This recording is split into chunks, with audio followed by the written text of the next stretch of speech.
Hey guys, so we're here again, Patch Notes Day. And we're getting patch notes for our update tomorrow, and there are a couple things in this patch notes that I think are interesting to go over. Overall, I'd say the theme of the patch notes is quality of life, quality of life, quality of life, which is nice. But first, we're going to start off with the Trial Guardian Hanubatan, and this is, unlike other Trial Guardians, going to be a non-equalized piece of content, and you will actually be getting rewards for it that are not just like titles and such. Well, normal mode is just going to be titles, and that's going to be able to be done at 1600 plus. But if you want to do hard mode, you can actually get all the normal rewards plus gold as well. I believe it's like 15k gold or something like that. But you're going to be able to get gold from doing the hard mode Hanubatan trial version, and you're going to get some, titles and trophies and such for the normal mode. But that's going to be added. We're going to get the Theamine After Story, so new story content. And then we're going to get some Music Box Memories. There's going to be a new Adventure Island.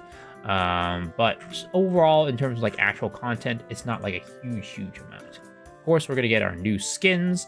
And I'm not going to be going over the skins on this video, but you can check it out on the link in the description below. We're going to have a new event. It's called Chaos Assault Event. Personally, I kind of think that this event is more of like a, Chaos Line-ish event. If you guys remember that thing from South Vern, it's kind of like Chaos Line. You do it as an event, and you get, rewards to buy items from. Yeah.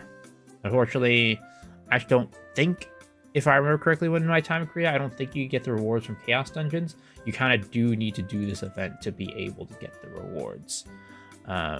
But yeah, because you get these things called like chaos powders. It's not like you get like the little tokens anymore. So you will be doing this event for the rewards and get access to the shop, because the old shop, Arkesia Grand Prix, is going to be closing after today. And then here is the big juicy one, the Endgame Acceleration event. We were all kind of wondering what this event was going to be and how it's going to work, and we finally have it laid out in front of us. And for this event, it is going to be acting a lot like the Road to Theamine, Road to Soul Eater, or Path to Soul Eater, Descend into Darkness, that event that we have in the game already, where when you clear, like, let's say, Triangle, you clear Akan, you clear Voldus. Actually, no, not Voldus. It was Triangle, Akan, and was that it? I think it was only just Triangle Khan. There might be another one. But when you clear those bosses, you do get extra materials in addition to the ones that you get from the clear. And then in addition to that, they are adding gold at certain points.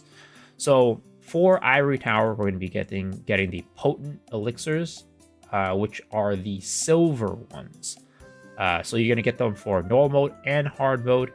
And you're going to get the one specifically for hard mode. So you're gonna get, for normal and hard mode, you're gonna get the purple mode elixirs, and you're gonna get 1,000 silver at 12 gate clears and 2,000 at 21 gate clears, so a total of 3,000 gold. And then for hard mode, you're gonna get the splendid elixirs, so the legendary elixirs, which also cost silver to cut. You're gonna get these elixirs and the catalysts, but also you're gonna get about 2,000 and 5,000, so 7,000 gold. A total of 5,000 plus 2,000, so 7,000, and then 2,000 plus 1,000, so 3,000. So 10,000 gold total from just doing your Ivory Towers for 21 gate clears if you're doing hard mode. If you're just doing normal mode, then you'll get just 3,000. You'll get the extra gold later on when you're able to do hard mode. It's decent. It's whatever. Honestly, kind of expected. I just didn't expect them to do it this way, where it was like you get them from the dungeon clears. I thought you'd get them from cutting elixirs, but it is a nice little boost. Is it a lot of money? Not really, but it is nice that you get the free silver elixirs, so you're not really spending extra gold to cut them. Now, for the Theamine one, it is pretty much exactly as I expected in terms of the rewards. But again, the way that we got them, I thought it was going to be like every time you cut in a Transcendence, you're going to get some of these extra dark fires. So in Theamine, normal mode and hard mode, it works for both of them. you get 15 dark fires per clear and 2 soundstones for 2 clears. Sorry, 15 dark fires and 2 soundstones for 2 clears. So you get that all the way up to 14 clears, and then you're also going to be getting some gold, and which is a total of, again, 10k gold. And this will be lasting until July 17th. Is this really going to be helping a ton in terms of the gold? Not really. Like, 10k gold is pretty much nothing. It's going to be like, 4 or 5 cuts or something like that. But at the same time, is it nice to have? I guess it's a nice little extra thing. You're gonna get the little extra dark cards, you're gonna get the extra gold. For me personally, it's really not that much of a help because I'm pretty much done with my normal mode Darkfire like Transcendences anyways. And I also think people who've been doing hard mode since week 1 have pretty much finished with their Transcendences that they really need or are important. They kind of need the gold more than anything. So yeah, I don't think that this is super helpful, but again, it's a nice thing that they didn't have to do. And this is, again, going to last until July 17th. But yeah, that is the event that we're going to be getting upcoming. And in addition to that, we have a bunch of quality of life stuff, which I think is quite interesting. This stuff isn't really quality of life for the Abyssal Raid dungeons. I think this is more just like preventing like bots from buying gold, or like people from like RMTing and like going in and bidding on the box. So that's whatever. But we have some quality of life stuff here that I think is quite interesting. So, Deadeye and Gunslinger don't really have to have, they get a reduced cooldown for switching guns, which is, it's fine, it's nice. I don't think there was ever really much of a complaint about that, but yeah. Here we have some really nice updates for the Demon, the Shadow Hunter, and the Scouter Transform builds. Whenever you press your Transform and it gets into a cutscene, you get your meter refunded according to what's remaining, right? So you pressed your Z skill, then your meter started going down to, let's say, I don't know, 90% meter left, and it hits a cutscene, you'll get 90% of your meter back. So when you go out of the cutscene, transforming back will be a lot easier and won't be as punishing for you when you do that. So that's going to be a really, really nice quality of life update for the transform classes. They're going to make it so that there's improved visibility for when you use Purify runes and things like that, when you get your status ailments purified, and also when you land a status ailment as well, it's going to be easier to see. I think that's pretty interesting, pretty cool. And then I think that's kind of about it in terms of like the interesting things here. There's a couple other interesting things when it comes to like UI and stuff like that, but I think I'm going to let you guys go over that yourself.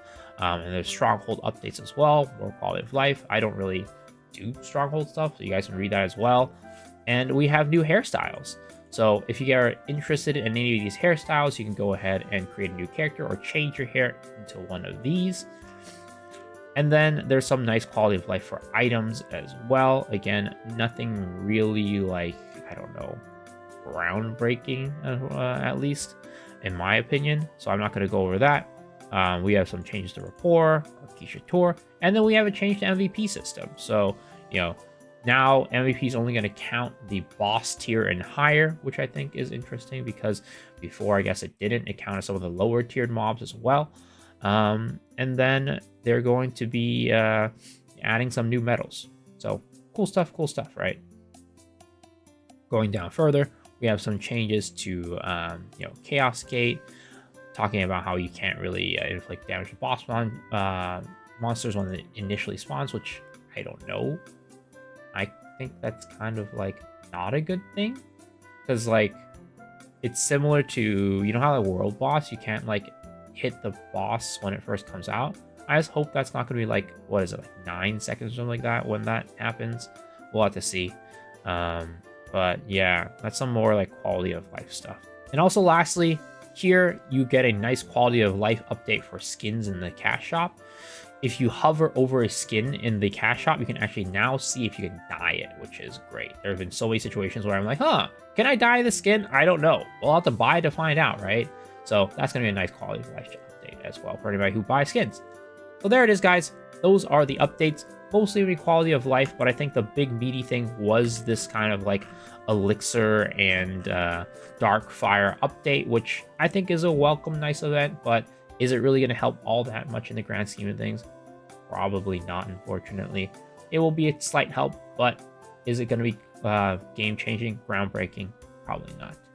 But there it is. Hopefully you guys enjoyed this video. If you guys did, please remember to hit the like button, hit the sub button, ring the bell for notifications, and also I stream every single night on twitch.tv/misoxiru, so starting at 10 p.m. PST, so hopefully I'll see you guys there. And also, I am having a podcast with Lustboy and Wine Blue this Friday at 12 a.m. PST or 3 a.m. EST. So I want to see you guys there, but if not, I hope to see you guys in the next video. All right, guys, peace out.